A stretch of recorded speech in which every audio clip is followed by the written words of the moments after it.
सी? नहीं, इतनी बड़ी। ठीक है, चलो बाय। बाय।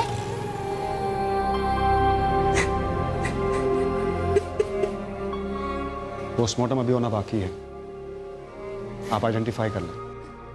कपड़े उसी के हैं। दौड़ता हुआ आया, बोला जल्दी आना, चॉकलेट लेकर के आना। क्यों मार दिया मेरे बच्चे?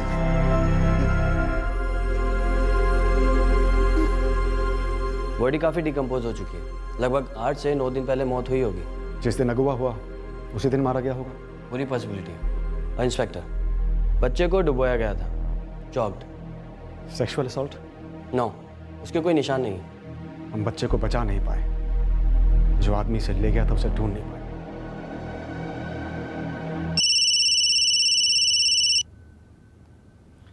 हाँ दिव्या। अर्पिता आई है थाने से, कह रही है उस अननोन कॉलर औरत ने अब उसे फोन किया था कल रात को। उसने अर्पिता से कहा कि अब और भी बच्चों को निशाना बनाया जाने वाला है। मैंने उसको बातों में लगा कर रखने की बहुत कोशिश की और भी कुछ निकलवाने की कोशिश की। उसने मुझे कल फ़ोन पर ही बता दिया था कि लालू को मारा जा चुका है। मुझे लगा कि ऐसे ही बोल रही होगी, लेकिन आज सुबह पता चला कि लालू की डेड बॉडी मिली है बेड़ा घाट में। पूरी बात शुरुआत से क्या हुई, डिटेल में बताओ अर्पिता। कौन हो तुम और क्यों ये खेल खेल रही हो? मैं कोई खेल खेल रही हूँ? मैं तो बस पुलिस की मदद कर रही हूँ प्रीति को पकड़वाने में। तो मुझे फ़ोन क्यों कर रही हो? क्योंकि तुम्हारी नाक बड़ी लंबी है अर्पिता, सबके मामलों में फ़ोन क्यों कर रही हो? क्योंकि तुम्हारी नाक बड़ी लंबी है अर्पिता, सबके मामलों में घुसेड़ रही हो। दूर रहो, समझी? लालू कहाँ है? उससे तुम्हें क्या, ये बदला है लालू के माँ बाप से बदला। कौन किस बात का बदला ले रहा है? प्रीति ले रही है बदला। मैंने पुलिस से कहा पर वो मान ही नहीं रहे। देखती जाना, अब कॉलोनी के दूसरे बच्चे भी मरेंगे। एक एक करके प्रीति उन्हें मारेगी। लालू के माँ बाप जिम्मेदार होंगे सारे बच्चों के लिए। ये खुद प्रीति के शब्द हैं। ये सिर्फ शुरुआत है अभी। देखो, साफ साफ बताती क्यों नहीं हो कि ये प्रीति कहाँ है और कौन है ये प्रीति? Hello hello. बदले के बारे में कुछ नहीं बताया? लालू के माँ बाप ने ऐसा क्या कर दिया था उसके बारे में कुछ नहीं बताया? नहीं सर, उसने जो कुछ भी बोला मैंने आपको बता दिया। उसने अचानक से मेरा फ़ोन कट कर दिया था। तुम तो मोहल्ले की सारी औरतों को जानती हो, आवाज़ पहचान में आई उसकी? नहीं सर, मैं उसकी आवाज़ नहीं पहचान पाई। अगर मुझे पता चलता कि ये वही औरत है तो मैं उसका कॉल रिकॉर्ड कर लेती। सेल फोन से कॉल किया था सर उसने, रिकॉर्ड्स मंगवाए हैं उसके। हमारे लैंडलाइन के रिकॉर्ड्स भी आज ही आ जाएंगे।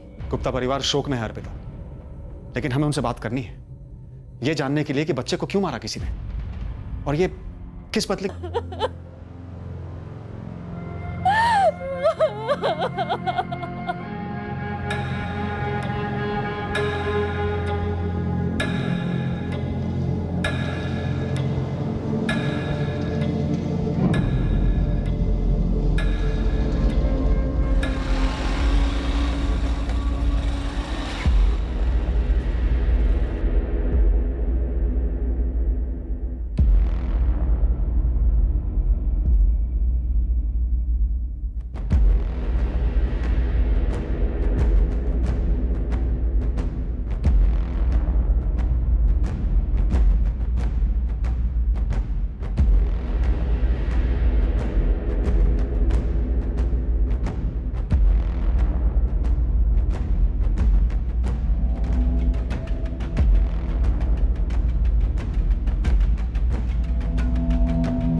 वो आदमी कौन था जिसका आना वीरू को बिल्कुल पसंद नहीं आया, जिसके साथ उसने कोई बात नहीं की, उसकी तरफ देखा तक नहीं?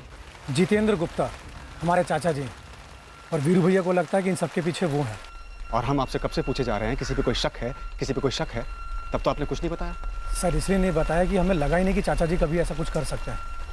कल रात में भैया ने बताया कि हो सकता है कि चाचा जी इसके पीछे हों, और आपने भी कहा था कि कोई करीबी ही हो सकता है। और हमारा चाचा जी से झगड़ा भी है। किस बात को लेकर? धंधे को लेकर। पहली दुकान पिताजी और चाचा जी ने मिलकर खोली थी। उसके बाद जितनी भी दुकानें सब भैया ने खोली हैं। अब चाचा जी को उसमें हिस्सा चाहिए। ना तो उसमें उनकी लागत है और ना ही मेहनत। कब की बात है ये? सर 12 साल पहले की। और वीरू को लगता है कि अब जाकर जितेंद्र गुप्ता ने अपना बदला लिया। शुरुआत में हमें ऐसा लगा ही नहीं, लेकिन अब किसी ने हमारे लालू को छीन लिया तो हमें लगता है कि उन्होंने किया है, जीतू चाचा जी ने।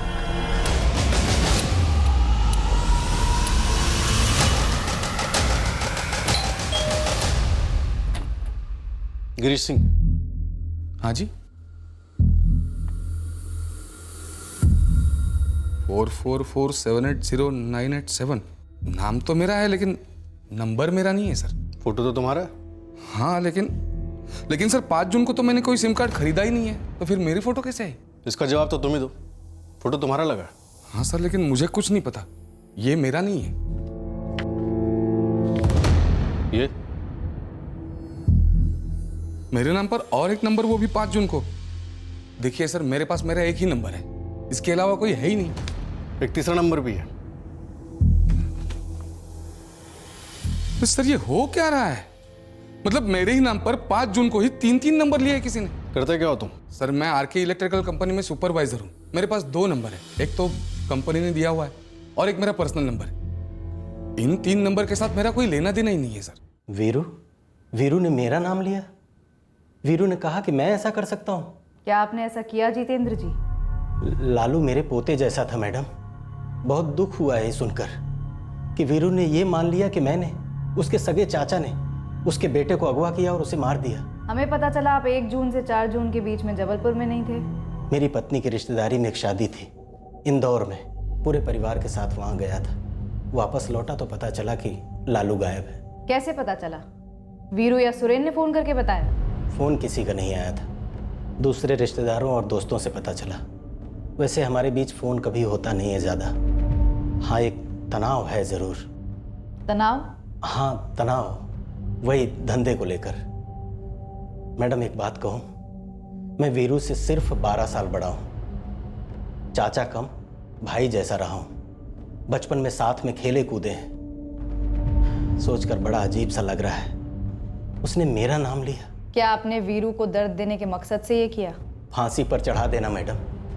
अगर आपकी तहकीकात में ये पता चले कि ये सब मैंने किया है, मेरे लिए इससे बड़ी बदनामी की बात और क्या हो सकती है। नहीं सर, मैं तो नहीं जानता इसे। सर मेरे समझ में नहीं आ रहा है कि कोई मेरा फोटो देकर, मेरी एड्रेस प्रूफ देकर 3 सिम कार्ड खरीदता है और ऐसा क्राइम करता है। कोई तुम्हारी जान पहचान का ही होगा गिरीश। नहीं सर, मैं तो ऐसे किसी क्रिमिनल को नहीं जानता। सीधा साधा आदमी हूँ सर, सीधी सादी जिंदगी है मेरी। तीनों नंबर्स की लोकेशंस जबलपुर में ही अलग अलग दिखा रहे हैं। तीनों प्रीपेड सिम कार्ड है और तीनों को अलग अलग जगहों से खरीदा गया। एक दमोह से, एक सागर से और एक ग्वालियर से। और तीनों को 5 जून को खरीदा गया। 3 जून को लालू को एक आदमी ने किडनैप किया। 5 जून को सिम कार्ड्स खरीदे गए एक आदमी गिरीश सिंह के नाम पर। 5 जून की शाम को हमें एक अज्ञात औरत का फोन आता है जो एक दूसरी औरत प्रीति का नाम लेती है, जिसकी हमने डिटेल में पूछताछ की मगर कुछ नहीं निकला। जैसे गिरीश के नाम का इस्तेमाल किया गया सिम कार्ड खरीदने के लिए, ऐसे ही शायद प्रीति और उसके पति संजय के नाम का इस्तेमाल किया गया हमें गुमराह करने के लिए। शायद वो फोन करने वाली औरत ही मास्टरमाइंड हो। वीरू के चाचा जितेंद्र गुप्ता की पूरी स्कैनिंग हुई, कुछ हाथ नहीं लगा सर। लगता है इनकी एक टीम है। लालू का किडनैप करने वाला वो आदमी और कॉल्स करने वाली औरत, जरूर इनकी साजिश रही होगी। 3 जून को उस आदमी ने लालू का किडनैप किया और उसे मार दिया। 5 जून को इन लोगों ने सब तय किया होगा और कॉल्स करने शुरू किए हमें गुमराह करने के लिए। चलो एक बात तो समझ में आती है कि कॉल्स हमारा ध्यान बटाने के लिए किए गए, लेकिन जुर्म का मकसद, उसकी तरफ तो एक भी इशारा नहीं हुआ अभी तक। अर्पिता से बात करते वक्त उस औरत ने बदले की बात की थी, वीरू और राधिका गुप्ता से बदला। वो तो एक और चाल हो सकती है, झूठा एंगल खुलवाने के लिए, या फिर वीरू या राधिका में से कम किसी एक के साथ खूनी का कोई झगड़ा रहा हो। अज्ञात महिला कॉलर ने कहा था कि मोहल्ले के दूसरे बच्चे भी शिकार किए जाएंगे। इसके चलते हमने हमारी एक पेट्रोल टीम भवानी नगर में तैनात कर दी। साथ ही हमारे आदमी सादे कपड़ों में भी बच्चों के आसपास नजर रख रहे थे। अगर यह धमकी सच थी तो उसे हर हाल में रोकना था हमें। एक और बच्चे के साथ इतना भयंकर हादसा होने देने का सवाल ही नहीं था। फिर अचानक से अज्ञात महिला ने फोन करना बंद कर दिया। हम इस केस में फिर से वहीं पहुंच गए जहां से शुरुआत की थी, एक अंधी गली। सर आपने हमसे 100 बार पूछा है, हमने आपको 100 बार बताया, और हमें सच में नहीं पता कि कौन हमसे कैसी दुश्मनी निकाल रहा। तुम्हारे जितेंद्र चाचा तो नहीं है जिस पर तुम्हें शक था? हमने उन्हें बारीकी से टटोला है। फिर कौन है जो हमें इतना बड़ा घाव दे गया? कौन और क्यों? हमने बच्चे उठाने वाले सारे हिस्ट्री शीटर्स को भी खंगाला है, कहीं कुछ मिला नहीं। हमने बच्चों को मॉलेस्ट करने वाले एंगल के बारे में भी सोचा, किसी ने शायद बच्चे के साथ बलात्कार किया हो, लेकिन ऐसा कुछ हुआ नहीं है, सिर्फ कत्ल हुआ है। कौन है सर? कौन? बस एक बार उसे मेरे सामने लाकर खड़ा कर दे। मेरे 6 साल के मासूम बच्चे को क्यों मार दिया गया सर? क्यों?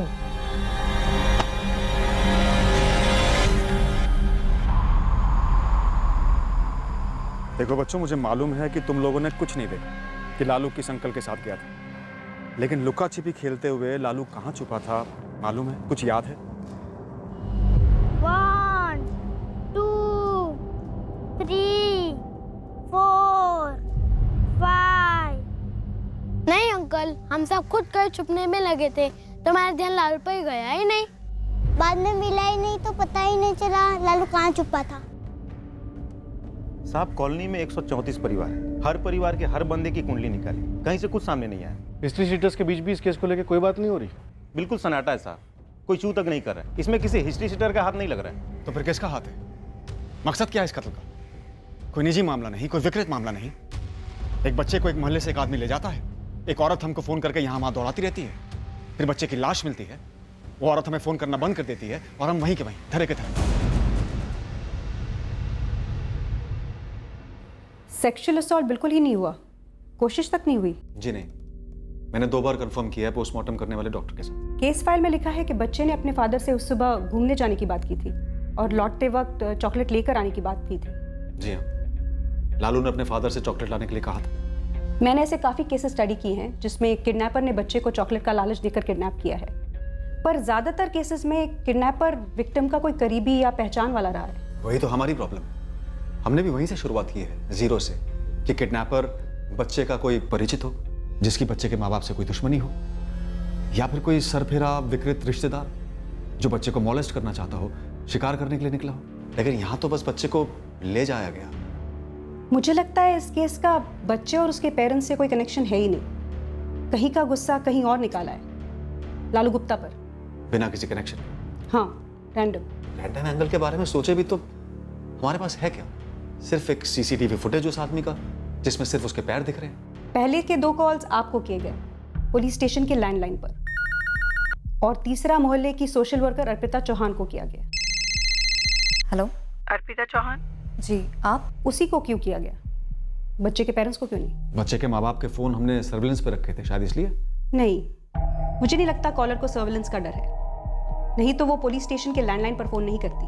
तो आपका पॉइंट है कि सिर्फ अर्पिता को ही कॉल क्यों किया गया? मेरा पॉइंट ये है कि जिसने भी ये अपहरण और कत्ल किया है उसका कोई पर्सनल घाव है, या तो उस औरत का जो कॉल करती है, या तो उस आदमी का जिसने बच्चे को उठाया है, या तो फिर दोनों का, अगर दोनों एक टीम है। लेकिन घाव है क्यों और किसने दिया? उस औरत प्रीति का नाम लिया गया। प्रीति को हमने थॉरली चेक किया है, उसके अगेंस्ट हमें कुछ भी नहीं मिला। लेकिन कॉलर चाहती है कि आपको प्रीति के खिलाफ कुछ मिले, इसीलिए बार बार कॉल करके उसका नाम लेकर आपको प्रीति की तरफ धकेला।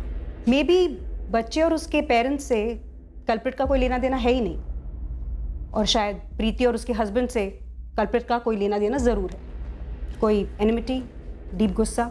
इसीलिए प्रीति और उसके हस्बैंड को फ्रेम करने के लिए ये सब किया है। शायद इस बच्चे को, इस मोहल्ले के किसी भी बच्चे को उठाकर मारने का बस एक ही मकसद रहा है कि प्रीति इस मोहल्ले में रहती थी। इस प्रीति कुशवाहा को संदिग्ध समझने के बजाय ये पता लगाइए कि प्रीति के दुश्मन कौन है। भोपाल से प्रीति और संजय कुशवाहा को ले आओ, दोबारा बात करनी है। मेरे समझ में नहीं आ रहा है, आप लोग हमारे पीछे क्यों पड़े हुए हैं? उस औरत ने प्रीति कहा है ना, तो मैं दुनिया की अकेली प्रीति बची हूँ क्या? अरे वो किसी और प्रीति का जिक्र कर रही होगी। देखिए, इस बार हम आपको शक की नजर से नहीं देख रहे हैं, इसलिए आप प्लीज रिलैक्स हो जाइए।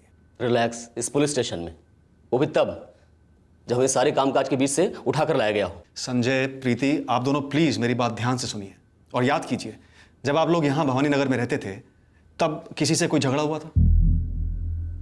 पूरे 1 साल थे आप लोग यहाँ। संजय, तुम्हारे बिजनेस में कुछ लेनदार है? 2 थे सर, और अब भोपाल में मेरा खून चूस रहे हैं। दोनों के नाम और कॉन्टैक्ट नंबर? सर, कहीं आप ये तो नहीं कह रहे हैं कि कोई हमें फंसाने की कोशिश कर रहा है? हो सकता है।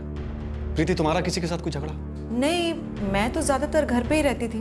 घर का काम वाम, खाना पीना, कभी कदार मार्केट में किसी पड़ोसी से बातचीत हो गई तो बस। विनीत, दोनों लेनदारों को तुरंत कस्टडी में ले लो। सर। संजय, तुम्हारा कभी किसी के साथ कोई अफेयर था? मेरा मतलब है कोई लड़की जिससे तुमने शादी वादी का झूठा वादा कर दिया हो? प्रीति, तुम्हारा कभी किसी के साथ कोई अफेयर? शादी के पहले का कोई प्रेमी या फिर बाद का जो जल उठाओ? देखिए, ये बहुत ही पर्सनल सवाल है, मैं मानता हूँ, लेकिन एक बच्चा मारा गया और हमें शक है वो इसलिए मारा गया है क्योंकि वो उसी मोहल्ले में रहता था जिसमें आप रहते थे, ताकि शक आप पर आए। मेरा किसी औरत के साथ कभी कोई अफेयर नहीं रहा। और आपने ऐसा पूछने की हिम्मत कैसे की? मैं एक शादीशुदा औरत हूँ, संजय की पत्नी हूँ मैं, और आप लोगों से अलग अलग बात करें तब आप ज्यादा कंफर्टेबल रहेंगे। अलग अलग क्या बात करेंगे? जो बात करना यहाँ बात करते ना सर। देखिए, सब समझ में आ रहा है मुझे, आप लोग हमें फंसाने के लिए कोई नया गेम खेल रहे हैं। संजय, कोई गेम नहीं है, बैठ जाओ, बैठ जाओ। हमने कई कोशिशें की ये पता करने के लिए कि प्रीति और संजय कुशवाहा से किसकी ऐसी रंजिश थी जिसका बदला लेने के लिए उसने लालू गुप्ता की बेमतलब हत्या कर दी थी, पर हम उनसे कोई ठोस नाम नहीं निकलवा पाए। वो जो 2 लेनदार थे संजय के, उनकी बड़ी बारीकी और सख्ती के साथ पूछताछ हुई, पर इस संगीन जुर्म में उनका कोई हाथ नजर नहीं आया। 12 दिन निकल गए थे, लेकिन इस केस में हमारे हाथ कुछ नहीं लगा था, कुछ भी नहीं। यह केस जितना टफ था उतना ही विचित्र भी था। हर दिशा से बस हम एक अंधी गली में ही पहुंच रहे थे।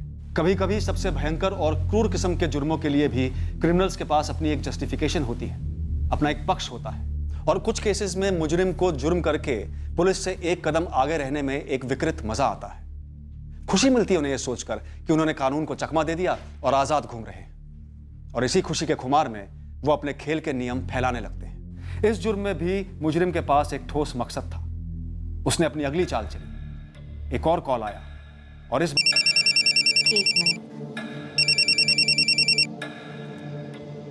हेलो। तो पुलिस को प्रीति के खिलाफ कुछ मिला नहीं? तो तुम ही बता दो ना सामने से, क्या मिलना चाहिए था पुलिस को? इस बार अर्पिता के फोन का रिकॉर्डर ऑन था और इस अज्ञात महिला कॉलर की बातें रिकॉर्ड की गई। क्या मिलना चाहिए था पुलिस को? बता चुकी हूँ प्रीति, पर अब तक कुछ हुआ नहीं तो जाने दो। क्या नहीं हुआ? क्या जाने दो? अब कुछ भी करेंगे तभी लालू तो नहीं लौटने वाला है, तो जाने दो ना इस सबको। प्रीति ने लालू को क्यों मारा? हेलो हेलो, सच में जानना चाहती हो क्यों? हाँ, मुझे जानना है, और लालू के माँ बाप को भी। घर से निकाले जाने का दर्द समझती हो तुम? तो क्या प्रीति को लालू के माँ बाप की वजह से घर से निकाला गया था? बेघर कर दिया था प्रीति को, अपने स्वार्थ के लिए, अपने मतलब के लिए। वो दर्द जब वापस मिलता है तब पता चलता है कि दर्द क्या होता है। चोट कभी भी एक तरफा नहीं होती। कहाँ से बेघर किया गया था प्रीति को? और कहाँ से? बेघर का मतलब समझती हो ना? ये समझ नहीं आ रहा है कि तुम प्रीति की क्या लगती हो। क्या चाहती हो तुम? कि मैं लालू के माँ बाप को ये संदेशा दे दूं कि उन्हें सजा मिल रही है प्रीति को बेघर करने के लिए? और पहले तुम प्रीति को पकड़वा रही थी, अब उसकी हिमायत कर रही हो। तुम कौन हो? चाहती क्या हो? मैं सिर्फ इतना कह रही हूँ कि प्रीति ने जो किया गलत किया। उसने मेरा भी इस्तेमाल किया। मैं चाहती हूँ कि उसे उसके किए की सज़ा मिलनी चाहिए। मुझे सिर्फ इस बात का बुरा लग रहा है कि मुझे पता था ऐसा होने वाला है, फिर भी मैं बच्चे की जान नहीं बचा पाई। वो आदमी कौन था जिसने बच्चे को अगवा किया? Hello hello hello. और इसके बाद फोन बंद कर दिया गया, जो कि होना ही था। कॉल रिकॉर्ड अर्जेंट बेसिस पे मंगाए हैं। बेघर कर दिया था प्रीति को, अपने स्वार्थ के लिए, अपने मतलब के लिए। वो दर्द जब वापस मिलता है तब पता चलता है कि दर्द क्या होता है। मैं सिर्फ इतना कह रही हूँ कि प्रीति ने जो किया गलत किया। उसने मेरा भी इस्तेमाल किया। मैं चाहती हूँ कि उसे उसके किए की सज़ा मिलनी चाहिए। मुझे सिर्फ इस बात का बुरा लग रहा है कि मुझे पता था ऐसा होने वाला है, फिर भी मैं बच्चे की जान नहीं बचा पाई। ये मेरी आवाज़ नहीं है सर, और ना मैं इस आवाज़ को पहचानती हूँ। मुझे कभी कहीं से बेघर नहीं किया गया है सर। पिछले 6 साल से बहुत आराम से संजय के साथ रह रही हूँ, और उसके पहले झांसी में अपने मम्मी पापा के साथ इज्जत से रही हूँ, इज्जत से विदा हुई हूँ। हमें फालतू में इस मामले में घसीटा जा रहा है। फिर भी जिस औरत की बात कर रही है, लगता है ये प्रीति खुशबुआ तो नहीं है। पति पत्नी दोनों की बैकग्राउंड की बाल की खाल की है हमने। फिर ऐसी दूसरी कौन सी प्रीति है जिसको बेघर किया गया था, चोट पहुंचाई गई थी? मैंने किसको बेघर किया? मैंने किसको चोट पहुंचाई? मैंने कभी किसी को बेघर नहीं किया, और क्यों करूंगी मैं? शादी के पहले मायके में कुछ हुआ था? कोई प्रीति नाम की लड़की थी, रिश्तेदार या किराएदार? जी नहीं। और प्रीति तो छोड़िए, मेरी पूरी जिंदगी में मैंने किसी के साथ ऐसा झगड़ा नहीं किया, ना मेरे घर वालों ने। राधिका से शादी के पहले कोई और थी तुम्हारी लाइफ? नहीं थी। राधिका और मेरी अरेंज मैरिज। कभी किसी और के साथ अरेंज मैरिज होते होते टूटी हो, या फिर किसी लड़की को कभी तुमसे एक तरफा प्यार हुआ हो? सर, अरेंज शादी में सभी 3-4 लोगों को देखा। मैंने भी 3-4 लड़कियों को देखा था, पर कभी किसी को बेघर नहीं किया। ये औरत भी किश्तों में सुना रही है दास्तान, और वो भी ऐसी दास्तान जो कहीं मेल नहीं खा रही। ये औरत हमें गुमराह कर रही है, ये तो समझ में आ रहा है, लेकिन कहाँ गुमराह कर रही है ये समझ में नहीं आ रहा। सर, ये पूरा का पूरा खेल फर्जी मालूम होता है। बच्चा अगवा करके मारा गया, ये सच तो फर्जी नहीं है ना गुरु? ना कौन बोल रहा है सर? लेकिन ये भी तो सच है कि मैंने आज तक बिना मकसद के कोई किडनैपिंग या मर्डर नहीं देखा है, और मकसद है भी तो उसकी भनक तक नहीं है हमें। कहीं अर्पिता तो ये पूरा खेल नहीं खेल रही? मेरा मतलब है, और कौन बचा है शक करने के लिए? एक ही प्रीति मिली उसी कॉलोनी से, लेकिन उसका भी कोई कनेक्शन नहीं बैठ रहा है। हमने किसी भी पॉइंट पर अर्पिता पर शक नहीं किया ना? नहीं, कभी संदिग्ध नहीं माना। बेघर कर दिया था प्रीति। हमने अज्ञात महिला कॉलर की आवाज भवानी नगर के हर रहने वाले को सुनाई, इस उम्मीद से कि कोई तो पहचान लेगा। हमने अर्पिता चौहान की पूरी बैकग्राउंड चेकिंग कर ली, पता किया कि वो उसका लर्निंग सेंटर वहीं पर क्यों चला रही थी। अर्पिता से सीधे पूछ लिया हमने, क्या वही ये खेल खेल रही थी? मैं खेल खेल रही हूँ? ये बहुत ज्यादा हो गया सर। मैं आपकी इतनी मदद कर रही हूँ आउट ऑफ द वे जाकर, और आप मुझे पर शक कर रहे हैं।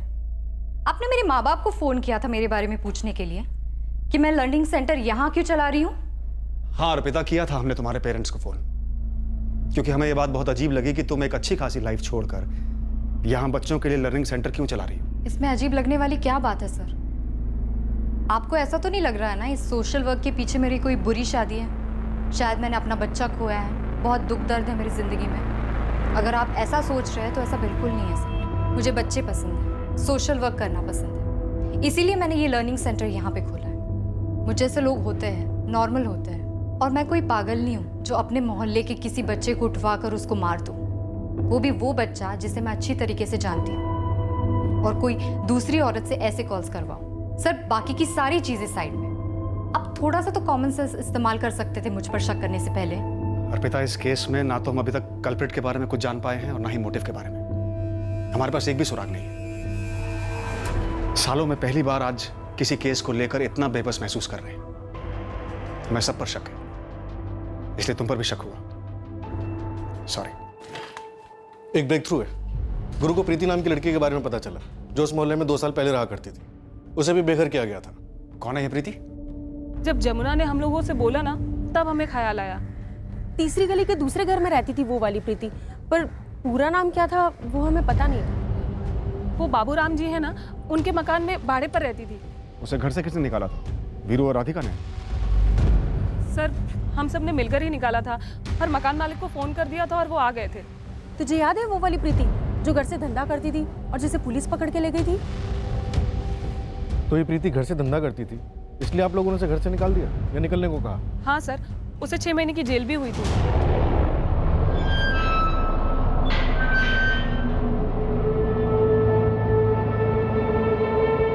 इससे पहले सबको लगता था कि सिर्फ चालू है, आने जाने वाले यार हैं उसके। ऐसा नहीं पता था कि धंधा करती है। एक और खबर पहले थी उस टाइम कि उसने 2-3 लड़कियों की झूठी शादी करवा के उन्हें बेच दिया।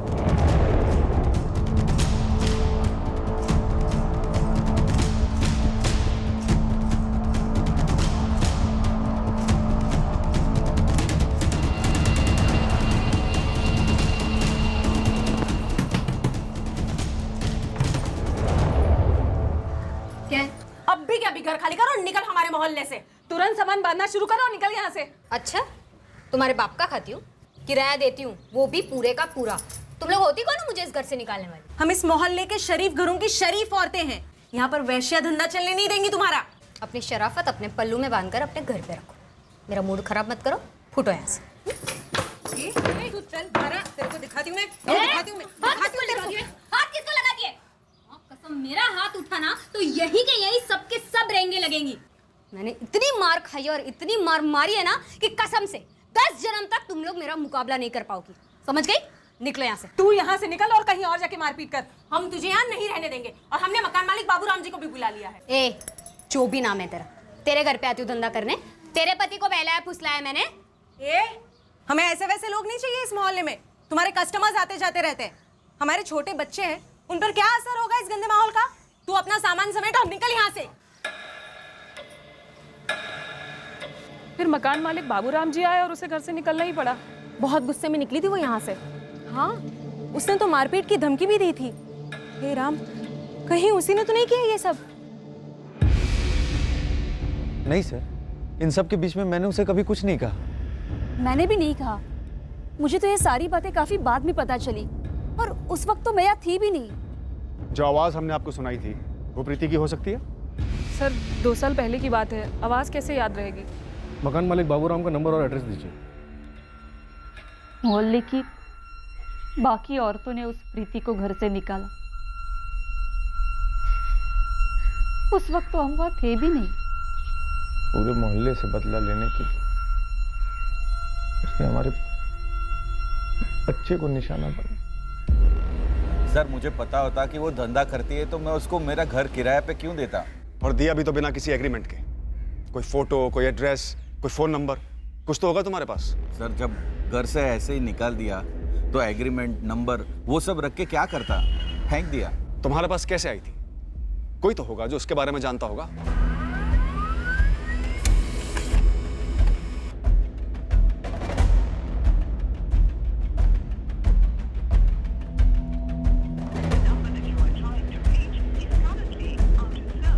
बेघर किया गया था इसे, यही कहा था उस कॉल करने वाली औरत ने। सही कहा। और हम गलत प्रीति के पीछे पड़ गए थे, प्रीति कुशवाहा।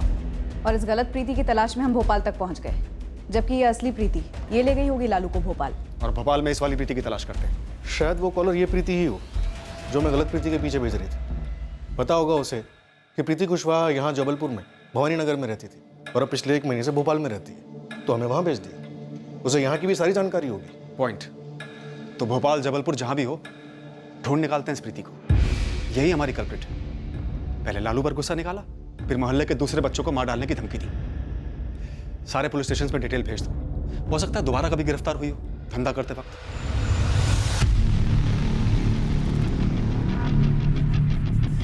अब इस दूसरी प्रीति के लिए जबरदस्त खोज शुरू हुई। हमें यकीन था कि यही प्रीति इस जुर्म के पीछे है। भोपाल का चप्पा चप्पा छाड़ा गया और जबलपुर का भी।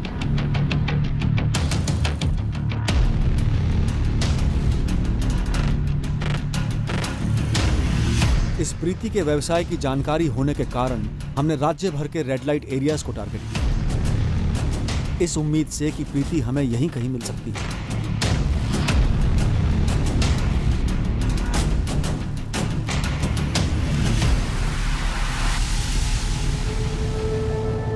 और ये प्रीति हमें मिली और काफी जल्दी मिल गई, भोपाल से। उस तक हम उसके एक दलाल के जरिए पहुंचे।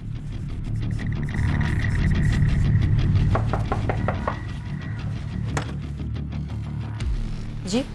लालू गुप्ता को तूने ही मारा? लालू गुप्ता? कौन है ये?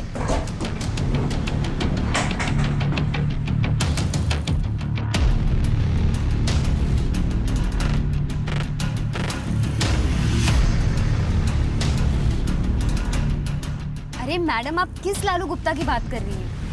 लालू गुप्ता भवानी नगर वाला, 6 साल का बच्चा। तुम्हें भवानी नगर से भगा दिया गया था, बेघर कर दिया गया। हाँ, इज्जत के फालूदे हो गए थे मेरे, पर वो तो 2 साल पहले की बात है। बेघर कर दिया था प्रीति को, अपने स्वार्थ के लिए, अपने मतलब के लिए। वो दर्द जब वापस मिलता है तब पता चलता है कि दर्द क्या होता है। चोट कभी भी एक तरफा नहीं होती। मैं सिर्फ इतना कह रही हूँ कि प्रीति ने जो किया गलत किया। उसने मेरा भी इस्तेमाल किया। किसकी आवाज है ये? बड़ी भद्दी सी आवाज है, मेरी तो नहीं है। अरे आप लोग मेरी तरफ ऐसे क्यों देख रहे हैं? कोई अभी बोलेगा कि ये मेरी आवाज नहीं है। लालू के कत्ल में तेरा साथीदार कौन था? पहली बात तो ये कि मैं धंधे वाली धंधा करती हूँ और इसके लिए कई बार गिरफ्तार भी हो चुकी हूँ और सजा भी काटी है। और दूसरी बात, ये सिर्फ एक भवानी नगर नहीं है जहाँ से मुझे इस तरह से लात मार के निकाला गया। 8 सालों से धंधा कर रही हूँ मैडम, और इन 8 सालों में कई जगह से अलग अलग तरीके से बदनाम हुई हूँ मैं। पकड़ी गई हूँ, बेघर की गई हूँ। हिस्सा है अपनी लाइफ का मैडम, कोई गम नहीं। हाँ, लेकिन ये बच्चा मारने वाली जो बकवास आप लोग ने की है ना, वो तो मतलब आप बंद कर दीजिए, क्योंकि मैंने ऐसा कुछ नहीं किया। प्रीति, इस कमरे में ये सबसे ज्यादा बोला गया झूठ है। पर सर, मैं झूठ नहीं बोल रही हूँ, मैंने सच में कुछ नहीं किया। इस कॉलर ने चोट और दर्द की बात की है, जो तुझे हुआ होगा जब तुझे भवानी नगर से निकाला गया होगा। भले ही किसी और जगह भी हुआ हो, पर यहाँ शायद सबसे ज्यादा हुआ दर्द। मैडम, वेश्या की लाइफ में कोई एक दर्द हो तो गिनवाऊं। दर्द ही दर्द है हमारी लाइफ में। कोई कस्टमर आके बैठता है और पैसा नहीं देता, वो तो सबसे दर्दनाक होता है। कोई साले बैठने के नाम पर हमें काटते हैं, नोचते हैं, मारते हैं, वो एक अलग दर्द। कुछ साले सपोले आप लोगों के पास आके चुगली कर देते, उसका एक अपना दर्द। फिर पकड़े जाना, धंधा बंद होना, कोर्ट के लफड़े, वकील की झिकझिक और फिर जेल। दर्द ही दर्द है मैडम हमारी लाइफ में। लेकिन फिर भी हंस खेल के अपनी जिंदगी काट लेते हैं। इस तरह पागलों की तरह अपना बदला खून करके नहीं लेते। ये तेरा दूसरा साथीदार जिसने लालू को उठाया। यहाँ तो सिर्फ बच्चा दिख रहा है, आदमी कहाँ है? ये उसके पैर दिख रहे हैं। कौन है ये? सर, भोपाल से फॉरेंसिक का फोन था। इस प्रीति की आवाज़ उस रिकॉर्डेड आवाज़ के साथ मैचिंग के लिए भेजी गई थी। आवाज़ तो मैच नहीं हुई, लेकिन उसने कुछ और लीड्स देती आई है। इसका औरत होना ज़रूरी नहीं है। ये क्या बोल रहे हो अमित? औरत होना ज़रूरी नहीं है मतलब? जी सर, दरअसल ये आवाज़ एक सॉफ्टवेयर है। सॉफ्टवेयर मतलब आवाज़ बदलने का सॉफ्टवेयर? करेक्ट। इस सॉफ्टवेयर से किसी भी मर्द की आवाज़ को औरत की आवाज़ में बदल दिया जा सकता है।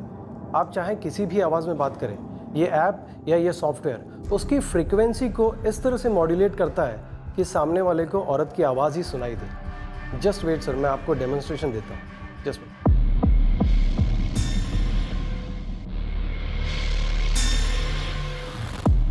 सर, मैं अब इस ऐप के जरिए आपसे बात करूंगा। हाँ बोलो अमित। बेघर कर दिया था प्रीति को अपने स्वार्थ के लिए, अपने मतलब के लिए। जब किसी के दिल में चोट पहुंचती है तो चोट पहुंचाने वाले को पता नहीं होता कि दर्द कितना होता है। वो दर्द जब वापस मिलता है तब पता चलता है कि दर्द क्या होता है। चोट कभी एक तरफा नहीं होती। समझे सर? तो इसका मतलब इतने दिनों तक हमें गुमराह किया गया, एक तरीके से उल्लू बनाया गया हमारा। हाँ सर, जिसे आप औरत समझ रहे थे, दरअसल वो एक ऐप था। जैसे कि आजकल के मोबाइल्स में मोबाइल असिस्टेंट्स की वॉइस होती है, जिसे आप अपनी मर्जी से मेल या फीमेल की वॉइस में सिलेक्ट कर सकते हैं। भले ही कॉलर ने हमें बेवकूफ़ बनाया हो, लेकिन एक बात सच है कि फोन के दूसरी तरफ मुजरिम है। वो ये वाली प्रीति हो सकती है या कोई और। पहले वाली प्रीति कुशवाहा की तरह कहीं इस प्रीति को भी फंसाने की कोशिश तो नहीं की जा रही? या ये प्रीति ये वॉइस मॉड्यूलेशन ऐप यूज कर रही थी? प्रीति कह रही है जो आदमी सीसीटीवी ग्रैब में टेम्पो में पीछे बैठा हुआ है लालू के साथ, उसे लगता है वो उसे जानती है। कौन है ये? मुझे लगता है ये विवेक है, विवेक भारती। पैर देखते पहचान गई? मुझे लगता है ये विवेक भारती है। 6 महीने रही हूँ उसके साथ, बहुत करीब से जानती हूँ उसको। वो बिल्कुल ऐसा ही जूता पहनता था। मैं पूरे यकीन के साथ कह सकती हूँ ये विवेक भारती है। और ये विवेक भारती इस वक्त कहाँ मिलेगा? एड्रेस तो नहीं है मेरे पास, पर नंबर दे सकती हूँ। 4 दिन पहले फ़ोन किया था इसने मुझे। याद आ रही थी तुम्हारी? भुला दे मुझे पूरी तरह से। देख, मेरा माथा खराब हो रखा है, मैं कुछ भी कर दूंगी। नंबर दो उसका। कैसे दूँ सर? फ़ोन तो आपके पास है।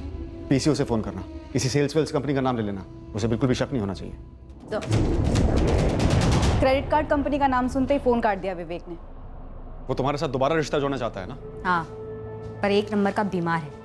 वो होते ना विकृत बुद्धि वाले, जिनके दिमाग में सिर्फ गंद भरी होती है, वो है ये। इन्हें 4 साल की जेल भी काटी है। जेल? किस लिए? रेप के चार्ज में अंदर था। प्रीति उसे कॉल करो और उससे झूठ मूठ की सुलह करो और उसे अपने घर बुलाओ। अरे सर, वो पागल है, कुछ भी कर सकता है। कुछ नहीं होगा, तुम उसे बुलाओ घर, जैसे ही वो आएगा मुझे धर लेंगे, डरने की जरूरत नहीं है।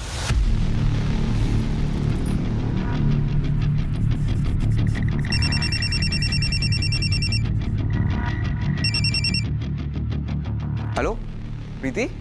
विवेक, कैसे हो तुम? बोलो ना। आखिरकार हमारे असली मुजरिम के करीब पहुंच गए।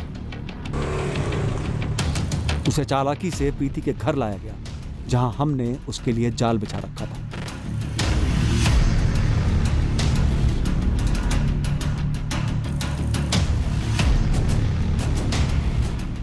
हमें जरूरत ही नहीं पड़ी कि प्रीति के जरिए हम विवेक भारती की पहचान करवाएं। उसकी तस्वीर हमारे पास पहले से थी। जबलपुर के एक दूसरे थाने में उसके क्रिमिनल रिकॉर्ड्स थे, जहां उसे रेप के लिए गिरफ्तार किया गया था।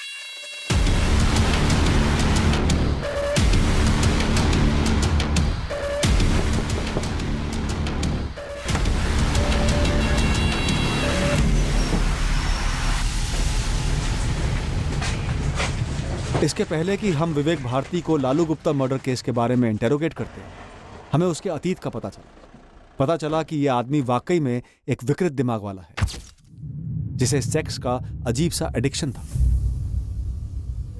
विवेक भारती की पहली शादी मधु नाम की लड़की से हुई थी। 1 साल के अंदर डिवोर्स हो गया था। मधु को पता चला विवेक के वहशी सेक्स एडिक्शन का। 24 घंटे सेक्स की मांग करने वाले और उसके अलावा कोई रिश्ता नहीं रखने वाले विवेक से मधु तंग आ गई और उसने शादी तोड़ दी। बहुत जल्द विवेक की जिंदगी में नम्रता आई और विवेक उसके साथ रिश्ता बनाने में कामयाब हो गया। अपने घर वालों की मर्जी के खिलाफ नम्रता विवेक के साथ भागकर जबलपुर चली आई, जहां से विवेक बिलोंग करता था।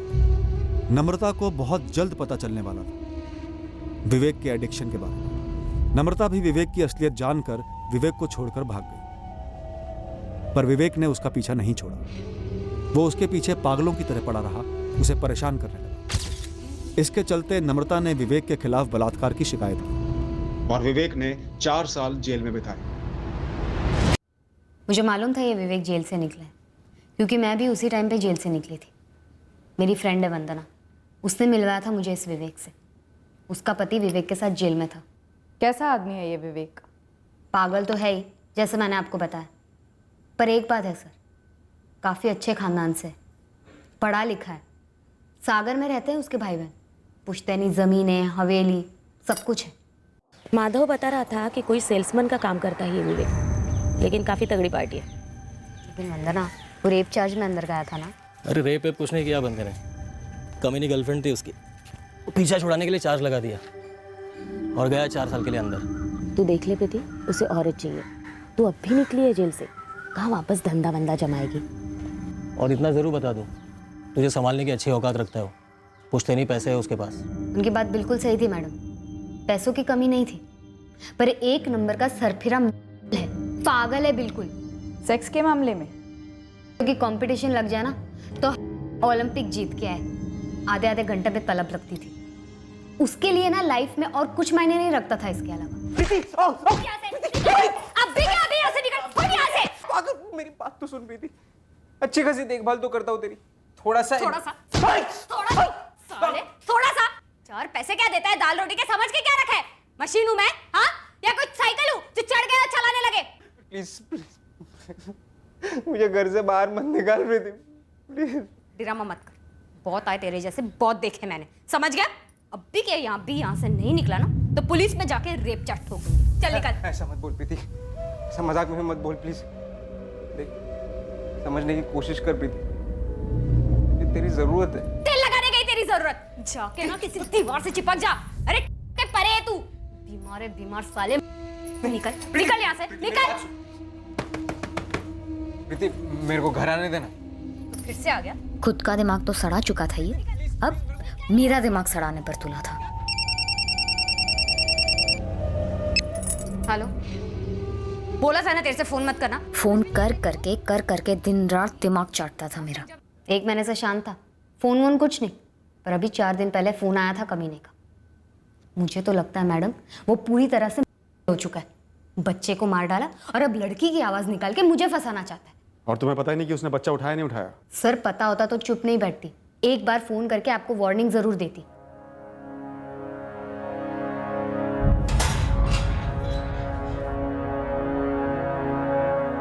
सीधे सीधे बताएगा या धुलाई करें तेरी?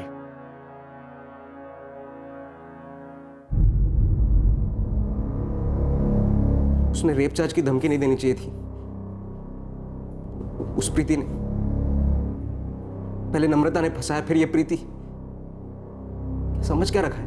बच्चे लालू ने क्या बिगाड़ा था? प्रीति, समझ क्या रखा है? बच्चे लालू ने क्या बिगाड़ा था? कुछ नहीं, मैं प्रीति को फंसाना चाहता था। आवाज बदलने वाला ऐप, ये पहले से तेरी प्लानिंग थी? गिरीश सिंह की फोटो यूज करके उसके नाम पे 3-3 सिम कार्ड खरीदे तूने?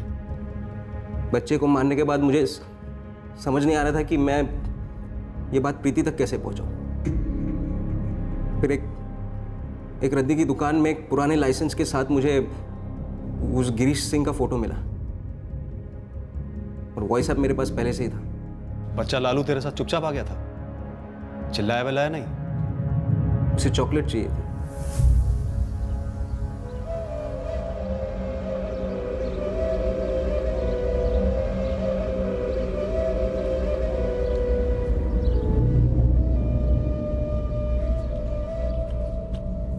अंकल चॉकलेट दो ना, दो ना थोड़ा। ये वाली तो खत्म हो गई। और नहीं है? घर पे फ्रिज भर के, जितना चाहिए ले ले।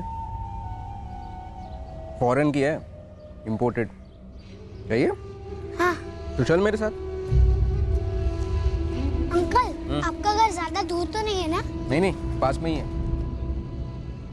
तू उसे भवानी नगर से देवी चौक ले गया अपने घर, उसने कोई सवाल जवाब नहीं किया?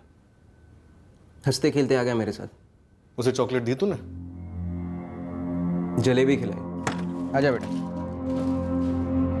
तू यहाँ बैठ जा, मैं ये जलेबी प्लेट में डालकर लाता हूँ। क्या? पहले गर्मा गर्म जलेबी खा ले और फिर ठंडी ठंडी चॉकलेट।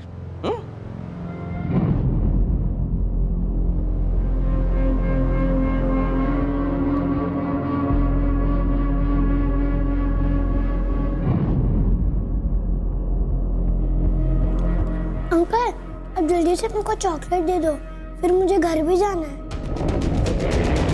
तू बच्चे को उठाने के इरादे से चॉकलेट लेकर गया था भवानी नगर? मैं अपने काम से गया था।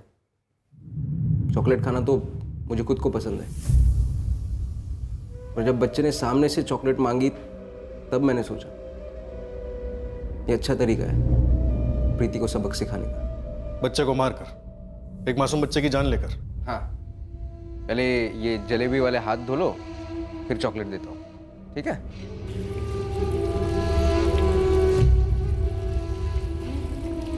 नाम क्या है तुम्हारा?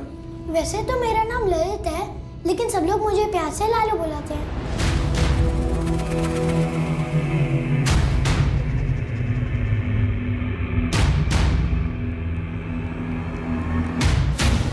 बाथरूम में मारा बच्चे को?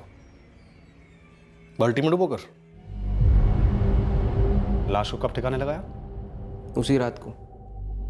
उठ, खड़ा हो। कहां से उठाया था बच्चे को? कहां तेरा घर है? कहां मारा, कहां फेंका? चल, हर जगह दिखा, चल।